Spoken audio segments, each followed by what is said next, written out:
Hello again, Gills fans. Welcome back to the latest episode of Gills in the Blood TV. It's Thursday evening, it's match preview evening, and it could not be much bigger as Gills approach the penultimate 10 days of their season, knowing that they're likely going to have to pick up a win against either Rotherham on the final day or before that at Fratton Park, the home of Portsmouth, on Saturday afternoon.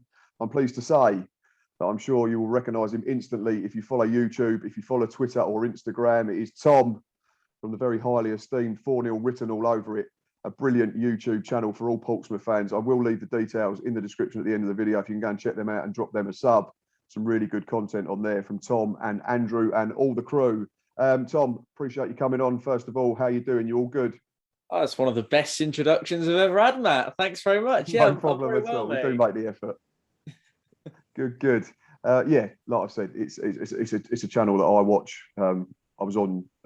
We spoke, didn't we, before the game back in November? Now I think it was at Priestfield, where you pinched it in the last couple of minutes, courtesy of an own goal right in front of your supporters, which was not fun to watch. We was in the midst of a horrendous run of, I think it was 15 games without a win, which obviously led to the sacking of Steve Evans in January.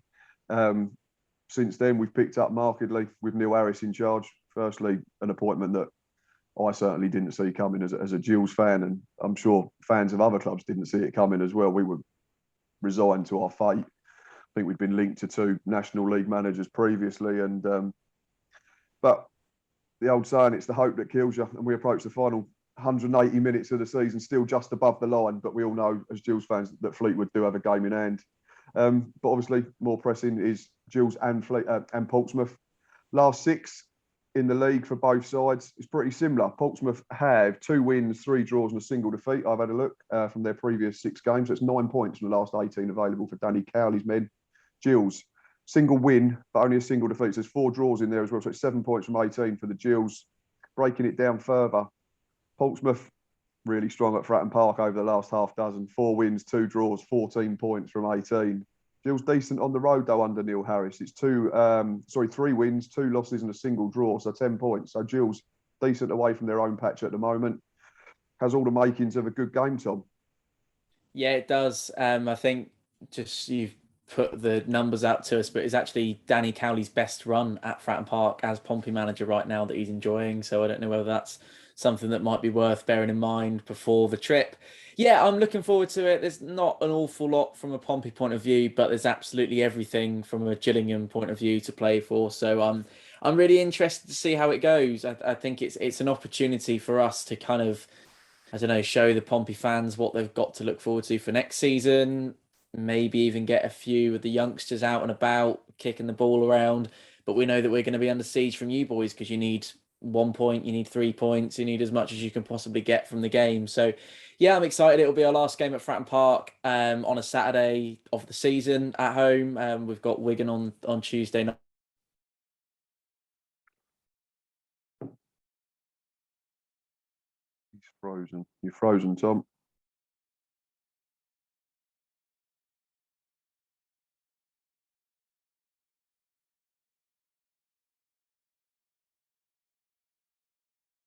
Always a live recording, unfortunately.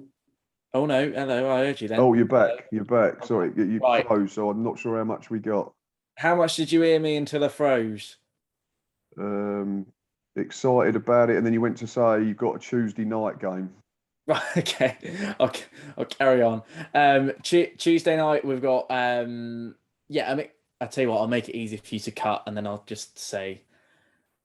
So yeah, I'm excited about the run in. We've got a Tuesday night game against Wigan and then Sheffield Wednesday on the Saturday. So it's quite a nice end to our season that we've got coming up. Yeah, interested to see how it goes. I think it will, from a Pompey point of view, it will go one of two ways. Sorry, it'll either be a great win at Fratton Park and we'll all be excited for what we get to see next season, or you guys will have a really good game and you'll end up winning. I actually don't see a draw. If I'm honest with you, Matt, I wouldn't be surprised. I think it does go either way for me on Saturday. Yeah, because obviously we just spoke before we started recording, and we've said obviously it depends on, from our point of view, certainly more than yours. Because I looked at the table, I think you can finish anywhere between sort of 8th and 11th, but that's really the sort of the flexibility, the wiggle room that you've got, such as the teams, the gap below 11th, and obviously, but the gap up to 7th at the moment as well. But yeah, obviously, it's all or nothing potentially for us now. And if we know that Fleetwood are winning and we're only drawing or getting beat, then we're going to have to go a little bit open and try and get back into it. So it's yeah, it's a difficult one to predict, an interesting one too, because it's going to be dependent on how the game, not just at Fratton Park goes, but elsewhere in the country as well. Everyone's going to be checking phones and that type of thing from a Gills point of view. But looking at recent games, just noticed that there's teams that you've played recently that we've played as well. You draw 0-0 with Wycombe recently. We drew 1-0 about 2 weeks ago. You lost 1-0 to Cheltenham. We went to their place on Good Friday and drew 2-2. Probably should have won it. Took the lead twice, hit the post in the last minute. And Lincoln as well. In the last few weeks, you've beaten 3-2. We went up there and won 2-0 as well. So there's similar games, similar results. Again, all points to what should be a decent encounter. Yeah, and I think we've lost one in the last 6. I've already mentioned that in the form, but that was a 96-minute goal up at Sunderland. Otherwise, it would be 6 unbeaten. But we're drawing too many. That's our problem at the moment. We've not lost in, I think, ironically, 3 games unbeaten is Neil Harris's longest unbeaten run now, but it's also his longest run without a win, which is frustrating. But also, you know, if you're not winning, at least pick up some points is what they always say. But yeah, as I've already alluded to, last 4 visits to Fratton Park, 3-1 to Gills, 2-0 to Gills, 0-0 and 1-1. Everyone remembers the Tom Eaves goal. I can't pass up the opportunity to talk about it because it's probably the best goal I've ever seen live. And I think even the Fratton Park faithful appreciate it. There was videos going around at the time of the home support actually standing up and applauding it. It was such a good goal. Yeah, that one will live long in the memory of Gills fans, I'm sure, and it will probably haunt a lot of Pompey fans.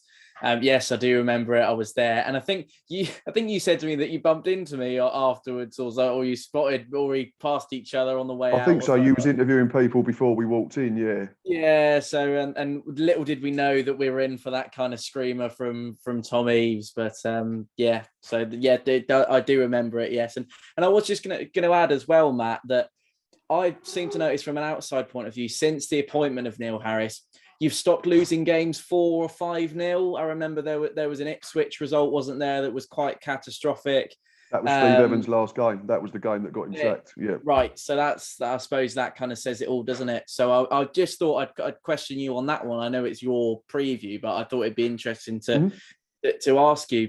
So is that one of the key changes that you've seen from the new appointment after Steve Evans has gone, that you've stopped throwing games away and sinking? And can massively, yeah, like because I think we've kept 6 clean sheets in 14 games under Neil Harris. I think we had 4 all season before then. So not just the turnaround, but in the time that he's managed to do it as well. And he's come in and he's been very clever. He's known that we're not scoring lots of goals. We haven't scored more than 2 in a game in any competition all season, which is why we're down the bottom, unfortunately, as well as the defensive issues. But he's realised what he's got within the squad. He only had 10 hours of a transfer window, which is far from ideal. We watched his captain walk out the door as soon as he arrived. He managed to get Ben Thompson in, who you fans know all about. There was a few comments from Portsmouth fans regarding Ben Thompson, his decision to come to Kent instead of maybe going back to Fratton Park for another spell. But he's been spot on. But yeah, Neil Harris realised we had probably more options in defensive areas. So the first thing he did was made us harder to beat. We have to remember that 2 days before we arrived, we'd conceded 7. You mentioned 4s and 5s. We conceded 7 at home to Oxford, 4 penalties. It couldn't have been a worse defensive performance, even if we tried. Now it's obviously, as the season's gone on, it's that balance of trying to remain defensively sound, but also trying to be creative and get into good areas in the final third and being a little bit more creative than we have been all season. We've got plenty of our more creative players out, unfortunately. Danny Lloyd's ruptured an ACL. Alex McDonald's missed all the season. Mustafa Carriol's been unfit all season. But yeah, the biggest thing is we'll be in the game Saturday, I'm sure of it. And we have to be. We've got to say, if we can get to 20 minutes to go and it's still 0-0, then maybe we can try and be a bit braver. But again, it comes back to the fact that we'll surely be aware of what's going on at Highbury between Fleetwood and Wimbledon, and potentially what's going on in the Morecambe game as well. Yeah. No, that's and it's never nice sort of looking at your phone or checking the scores or doing whatever, is it? And actually it's probably a nicer position for us to be in, although we haven't deserved to challenge all season, quite frankly.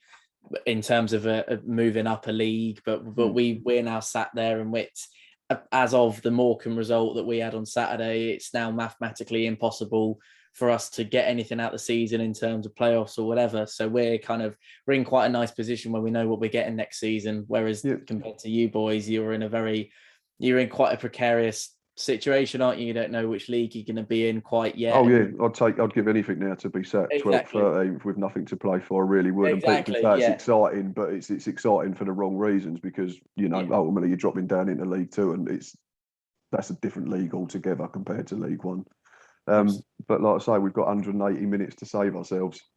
There you go. Right, more Portsmouth focus anyway. Marcus Harness, 11 goals this season. George Hurst, 10 goals this season. Top 2 scorers in the division for yourselves.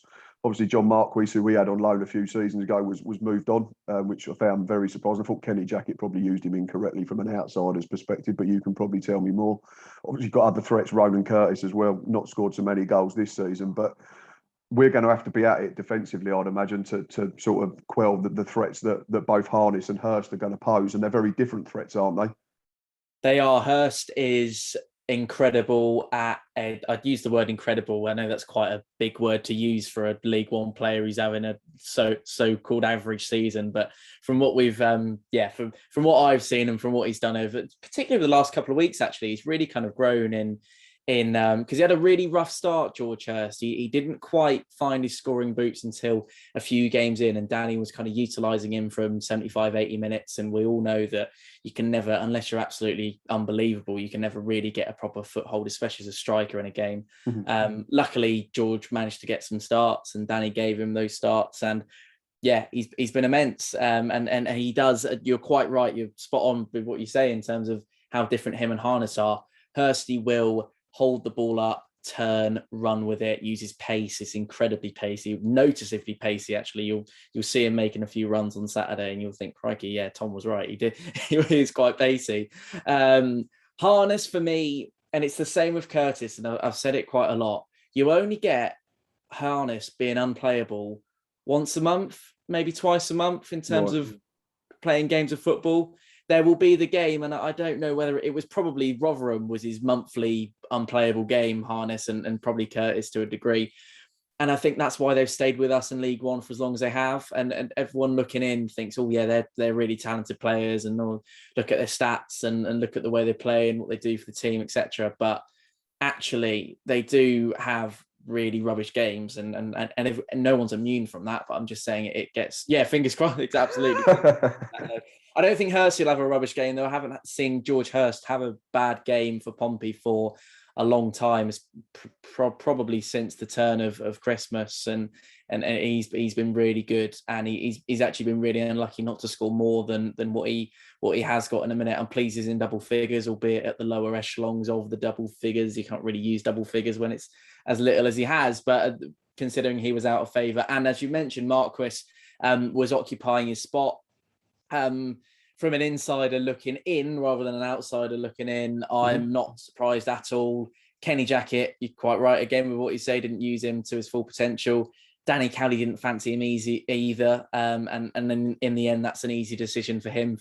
If a team like Lincoln come knocking for John Marquis, then he's going to go jump ship and start a new adventure, which is what he did. Much to the delight to a lot of Pompey fans. If I'm honest with you, I was in that majority that wanted him gone because he was just missing too many open chances and wasting goals away. And I think he was probably one of the catalysts that meant that Pompey were in the league position they were at the time when he left us. You could argue, actually, we haven't really grown that much since Marquis is gone. And I know it's another nothing season for Pompey. And would you believe it? This is Portsmouth Football Club's 6th consecutive season in League One that we'll be heading into next season, Matt. So I think that says it all.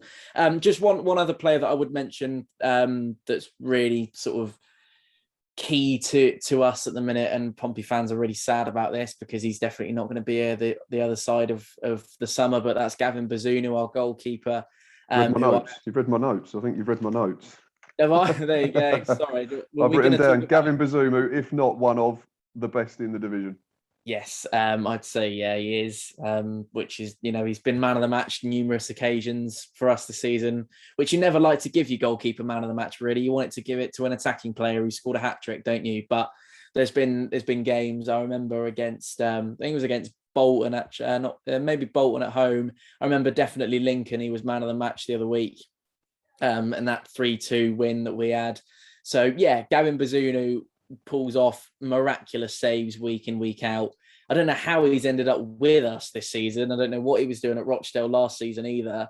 I could honestly, with the situation that especially it was exemplified actually. I was there at Wembley to watch Jack Steffen let that one in against Liverpool the other week. So I wouldn't be surprised if he dropped straight back into the Manchester City setup. I think he's really someone, I know that sounds unheard of from a League One to a Premier League jump, but I really think he's someone that we should be considering. He saved a penalty against the best player on the planet in Cristiano Ronaldo on international duty this season already. He's been really adding to his CV this season, Gavin Bazunu, and I wish him all the best of luck. I'd love him to stay, but he's not going to. So we have to put up with that and look to next season and think, what can we do? Because we would be in a much worse position than we are without Gavin Bazunu this season, definitely. And from a Gills perspective, I'm just hoping that you've talked him up so much that he lobs one in his own net on Saturday. Yeah. Just quickly before we get on to predicted 11s and score predictions, obviously there's a couple of Medway links, Gillingham links. Marlon Romeo was a Gills schoolboy. We released him and he went to Millwall and then obviously joined you start of the season on loan, I think it was. Sean Raggett, born in Medway. But the big one, obviously, is Connor Ogilvie, who you signed on a free in the summer. How's Connor settled into life at Fratton Park? He's awesome. He's really, really good. He goes unnoticed, actually, to be honest with you, Matt. He does really go unnoticed because he's one of those where it'll put in a shift, but because he's a central defender, there's no one's really kind of fixated on his performance and thinking, oh yeah, he's had a really good game. But the split-second decision-making that he does, the calm under pressure, the way you can really command the line, and him and Sean Raggett have been an awesome partnership. I don't know did they play at Gillingham together for any period of time at all? Or no, Sean's never played for Gillingham. It was just he was ball in the area. No, it's Romeo. Not Romeo. Who's the other guy that's played for you? Romeo, Ogilvie, and there was another one. What, that's played for you? Yeah, there was the three Medway links, weren't there, that we spoke about? Yeah, Romeo the schoolboy, Connor Ogilvie, who's obviously you signed from us, and Raggett was just born in Medway, but he'd never actually featured for Gillingham. See. Right, okay. So maybe there's a kind of a weird supernatural link between them. It could be, yeah, maybe. Yeah, something up there. Anyway. Yeah, no, Ogilvie really pleased with him. I think he's tied down until 2023 with us, which is good news because we're light on the water in terms of people post the summer that we have tied down to a Pompey contract. That's another situation that we're sort of dealing with at the moment in terms of ownership and are they going to back us in the summer? And I'm sure in the next hour or so you're going to talk a lot about that and hear about it from a Pompey point of view. I think Connor Ogilvie's been an 8.5 out of 10 for me this season. I think he's been really good. Good to hear. Obviously, would rather him still be doing it with a Kent horse on his shirt, but such is life. 11s, then obviously we're recording on a Wednesday, so there's not been any sort of official press conference from either side at the moment, so it's going to be a little bit of guesswork. But excuse me, the Gills team effectively picks itself at the moment. It's not a massive squad. We've got plenty missing. We've now got to contend with, it looks like, Charlie Kelman being suspended because of this weird double sending off on Easter Monday. Two players given a straight red card for dangerous contact, which I've never seen in my life. But looking at the replays, can understand why the referee did it. But I know our manager's come out and said there's a potential appeal, but we've not heard anything of that. So Gill's team, I think, likely to be Aaron Chapman in goal. Three centre-backs will be Connor Masterson, Max Emer and Jack Tucker. Ryan Jackson from the right as a wing-back. Looks like David Tatonda will have to start on the left because Robbie McKenzie went off with an injury on Easter Monday and I can't see him being ready in time. Stuart O'Keefe, we're having to manage him through games at the moment. Missed Good Friday, got 45 minutes Easter Monday, but I'm hoping he'd be fit to start. It'd probably be Ollie Lee next to him. If it was me, I'd probably change the shape and play almost two number 10s to support Fratton Oliver. So Ben Thompson and Ben Reeves is fit enough for me. What are you thinking in terms of how Danny Cowley will go? I'm surprised that that is a team that is fighting for their lives at the minute. I think Stuart O'Keefe rings a bell, played for us. Ben Thompson, I'm sure we're going to get a couple of minutes to talk about as well. Yeah, from a Pompey point of view, Gavin Bazunu in goal, Water's wet. Raggett and Ogilvy, two centre halves, and then out on the left-hand side, I'd like to see him play Denver Hume on Saturday. He hasn't been doing, but I don't. I think he might be carrying some sort of knock. But I'd like to see Denver Hume on the left hand side. Again, we're light on the water as well, to be honest with you, Matt. So we're struggling as it is. I'm really hoping that he doesn't play Sean Williams because he's been absolutely dreadful for Pompey, and a lot of people don't want to see him ever don a Pompey shirt ever again. And I think I'd almost consider myself among them. Hayden Carter will be in there as well. In fact, no, let me change that. Let me go Carter, Raggett, Ogilvy, Robertson. That's what I'll go for. And then I'll go, if he's ready to go, as you said, we haven't had a press conference. We don't know in terms of injury updates, that kind of thing, what he's kind of thinking, because Danny likes to make his changes to suit our oppositions. Mm-hmm. He's been doing that quite a lot, sort of 5 changes here, 4 changes here, even though we're a 13-man fit senior squad, which is really strange. And you're probably thinking, how on earth has he managed to do that? But he has been doing. And then, yeah, I'm thinking I'd like to see Joe Morrell, if he's fit, holding centre midfield, alongside either Louis Thompson or Ryan Tunnicliffe. Louis Thompson if he's fit, Ryan Tunnicliffe if Louis Thompson's not fit. Wouldn't be surprised if Louis Thompson gets at least a yellow as well. That's kind of what happens at the minute. And then I would go Marcus Harness, Ronan Curtis, Marcus Harness, Ronan Curtis, and then Michael Jacobs in the middle, all behind George Hurst, would be the way I would do it, and the way he'll probably do it, attacking wise. So 4-2-3-1, we think Portsmouth are going to line up then? I think so, yeah. Right. Ben Thompson, you said you wanted to talk about him quickly. Go.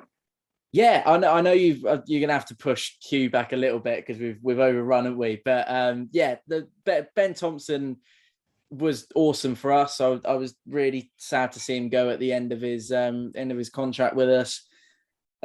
Funny story, which I think is worth telling. It's not a massive story, but it's a funny one anyway. I actually spotted Ben Thompson in the Gillingham away end, in the Pompey end at Priestfield in November when we got that late winner, which I know you said at the top of your show was horrible to watch, and I'm sure you can imagine the flip side of that is it was awesome to watch from a Pompey point of view. Yeah.